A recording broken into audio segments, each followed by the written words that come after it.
아니 근데 지금 아까 말씀하신 것처럼 이 권순일 전 대법관이 이 여기에 고문으로 있는 거는 좀 정말 충격이었어요. 그 뇌물이다라는 게 옛날 같으면 딱 해주고 바로 돈을 받잖아요. 근데 요즘은 그런 방식이 아니거든요.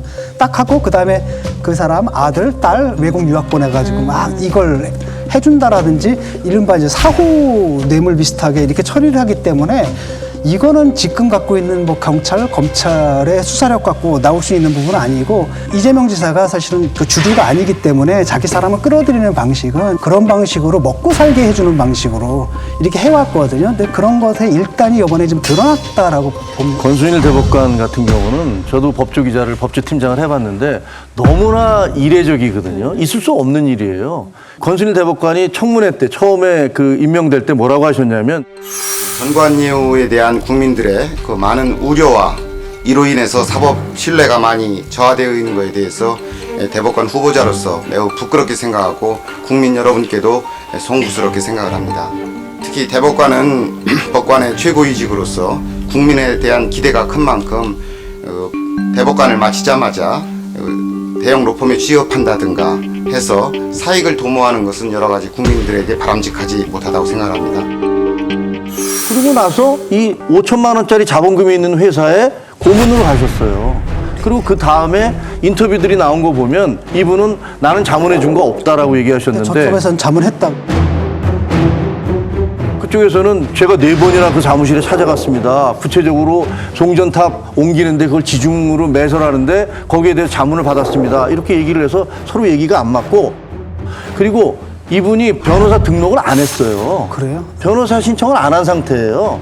변호사 등록을 안 한 상태에서 업무를 했다면 그건 변호사법 위반이실 것이고. 아니 근데 어쨌든 지금 아까 말씀하신 것처럼 수사를 해도 뚜렷하게 안 나올 수도 있거든요. 맞아요. 그리고 이제 뭐 이 이재명 지사의 주장은 자기가 화천대유랑 아무 관계도 없다는 거니까 화천대유가 왜 권순일 전 대법관을 고문으로 썼는지 모르겠다는 건데 화천대유 쪽에서는 권순일 전 대법관이 예를 들어서 부동산 전문가라든지 아니면 예전부터 무슨 친분이 있었다든지 뭐 아니면 우리가 회사는 작지만 워낙 사업이 커서 대법관 출신의 법률 지식이 필요했다든지 그런 얘기 중에 물론 몇 마디를 하시긴 하지만 진짜 저도 법조계에 지금 30년인데 와닿지가 않거든요. 국가인권위원장 송두환 씨, 이 송두환 씨가 이제 국가위원장 청문회를 하면서 뭐라고 그랬냐면 그럼 이 사건을 선임해 달라고 요청한 거는 누굽니까? 이 지사입니다. 이 지사가 본인한테 직접 요청했습니까? 선임하면 선임에 대해서는 금액에 대한 약정을 하지 않습니까? 그거는 그 얘기는 없었습니까? 그런 얘기는 없었습니다. 100만 원 이하로 받은 적은 없죠, 사건 수임에 할 때. 없지는 않습니다. 아, 여기 선임 신고가 돼 있는데 이렇게 100만 원 이하가 없어요, 아예. 이게 100만 원 이상인지 이하인지 하는 거를 제가 생각을 해본 적이 없고요. 만약에 그때 생각을 했더라도 제 수고의 대가가 100만 원을 넘는다라고는 그 당시에 판단하지 않았을 거라고 생각합니다.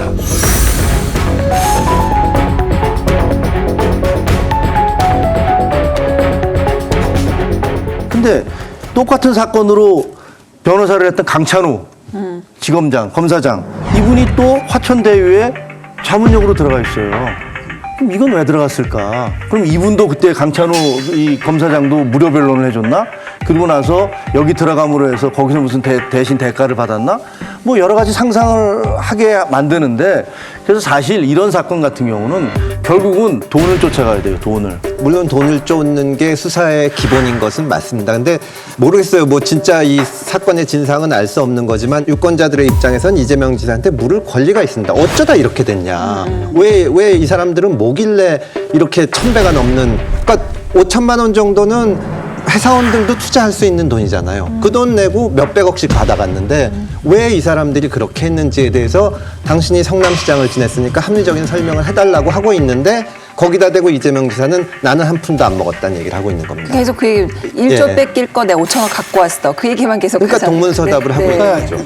가장 뭐랄까 이재명 지사한테 낙관적인 시나리오는 뭐냐면은 근데 나는 몰랐다는 거예요. 그 사업이 그렇게 됐는지. 그것은 이제 뭐냐면은 이재명의 신화라는 게 있잖아. 일 잘한다. 이것이 이제 깨지는 거고 제가 볼 때는 이재명 씨는 아주 처음부터 대통령을 꿈꾸고 있었어요. 그다음에 자신을 갖다가 유능한 거버너로 포장하는 그런 미디어 싸움들을 많이 해왔고 이런 사람이 그런 돈을 막 받았겠느냐. 그렇기 때문에 난 하나도 안 받았다라고 하는데 대신에 이제 뭐가 있냐면 좀 전에 했듯이 용역의 형태로 예를 들어서 자기가 그런 방식으로 인맥을 쌓아가지고 그 사람들의 정치적인 도움을 받는 방식으로 했을 수가 있겠고 최악은 정말 돈을 받았을 가능성이 있는 건데 저는 모르겠습니다. 첫 번째 아니면 두 번째인 것 같아요. 근데 그것도 논리적으로는 조금 빠져나가기가 곤란한 게 이 성남도시개발공사의 기획관 유모 씨가 있잖아요. 이분이 재개발 조합장 출신이라고 해요. 그래서 그런 부분에서 잘 알고 있는데 복수의 성남도시개발공사 관계자들은 대장동 사업을 계획하던 2014년 개발부서를 통제한 건 공석인 사장을 대리하던 유동규 당시 기획본부장이라고 입을 모았습니다. 한 내부 관계자는 당시 개발사업본부 소속이던 A처장이 민간이 과도한 이익을 가져갈 수 있다며 초과이익분을 나누는 제동장치를 마련하려 했다고 전했습니다.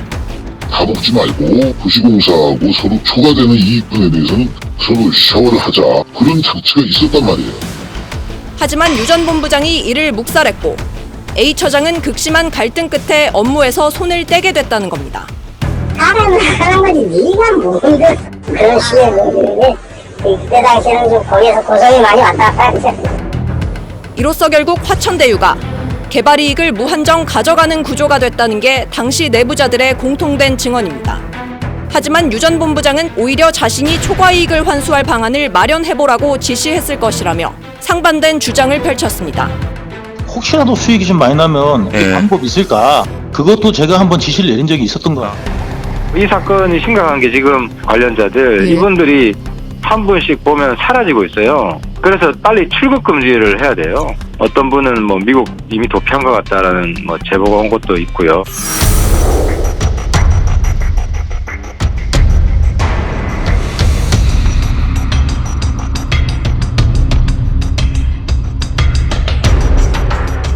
이분이 이제 인수위에 있었다는 얘기가 있어요. 아, 이재명 인수위에 있었죠. 네, 인수위에 있었다고 하니까 잘 아는 사람인데 이분이 2014년 10월 달에 갑자기 이 도시개발공사의 기획관으로 임명이 돼요. 그러니까 그때 당시에 의회에서 아니 이 사람이 도대체 왜 여기 갑자기 들어오는 거냐라고 논란이 좀 있었어요.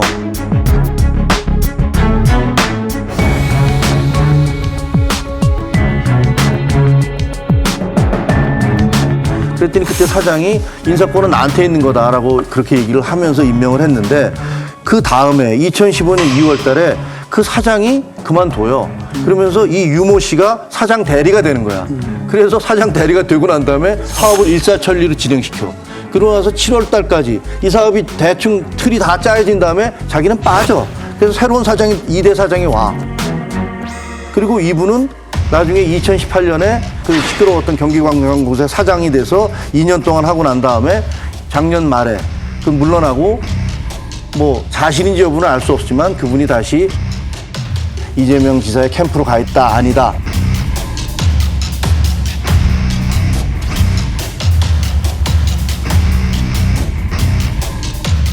뭐 이재명 지사 쪽에서는 뭐 아니라고 얘기를 하고 있으니까요. 이런 논란들이 계속 있단 말이에요. 그러니까 이 과정을 전체를 보면 너무나 많은 우연들이 겹쳐요. 그러니까 이게 그 당시에 성남개발공사에 있었던 직원들이 자기들도 민간이 이게 부동산 값이 뛰면 너무나 많은 이득을 가져가니까 여기 안전장치를 두고 일정 금액 이상은 공공이 환수해야 된다고 얘기를 했는데 그 유동규 본부장이라는 사람이 야단치고 못하겠다. 이런 식의 증언이 지금 보도가 되고 있거든요. 디테일한 문제도 설명해야 될 게 굉장히 많습니다.